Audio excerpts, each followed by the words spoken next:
Iran और Israel के बीच 4 दिनों से चल रही जंग तेज होती जा रही है। ना तो इजराइल हमले रोक रहा है और ना ही ईरान सीज फायर के लिए तैयार है। ईरान ने इजराइल के अंदर जबरदस्त तबाही मचा रखी है। उसकी मिसाइलों को अमेरिकी डिफेंस सिस्टम थार्ड और इजरायली आयरन डोम और एरो 3 भी नहीं रोक पा रहे हैं। अधिकांश मिसाइलें अपने टारगेट को हिट कर रही हैं। अब दोनों ही देशों की तरफ से यह आरोप भी लगाए जा रहे हैं कि उसके नागरिक ठिकानों पर हमले हो रहे हैं। ईरान ने यह दावा किया है कि इजराइल के हमले में मारे गए लोगों में 90% लोग आम लोग हैं। तो वहीं इजराइल का कहना है कि ईरान उसके नागरिक ठिकानों पर हमले कर रहा है। इन दोनों ही देशों के बीच चल रही जंग में अभी तक सीधे तौर पर किसी भी तीसरे देश की एंट्री नहीं हुई है, लेकिन अब पाकिस्तान की एंट्री होने के संकेत मिलने लगे हैं। पाकिस्तान के पीएम शहबाज शरीफ ने हाल ही में कहा था कि इजरायली हमले के खिलाफ पूरे मुस्लिम जगत को एकजुट हो जाना चाहिए, ईरान के समर्थन में खुलकर सामने आना चाहिए। इससे पहले पाकिस्तान के रक्षा मंत्री ख्वाजा आसिफ ने भी ईरान का समर्थन करने की बात कही थी। उन्होंने नेशनल असेंबली में 14 जून को कहा था कि मुस्लिम देशों को इजराइल के खिलाफ एकता दिखानी चाहिए। ख्वाजा आसिफ ने कहा, इजराइल ने ईरान, यमन और फिलिस्तीन को निशाना बनाया है। अगर मुस्लिम देश अब एकजुट नहीं हुए तो हर किसी का यही हाल होगा। ख्वाजा आसिफ ने यह भी कहा कि सभी मुस्लिम देशों को इजराइल के साथ सभी डिप्लोमेटिक संबंध खत्म कर देने चाहिए।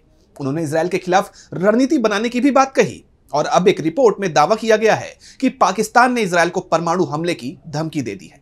ईरान के एक बड़े सैन्य अधिकारी के बयान का हवाला देते हुए कहा गया है कि पाकिस्तान ईरान के सपोर्ट में खड़ा है।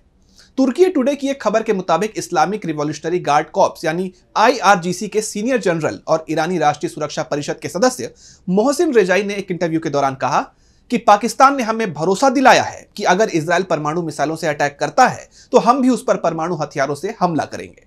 वैसे इजराइल के पास परमाणु मिसाइलें हैं या नहीं, इस पर जरूर सवाल उठते रहे हैं, क्योंकि इजराइल ने कभी भी इसे खुलकर कबूल नहीं किया है।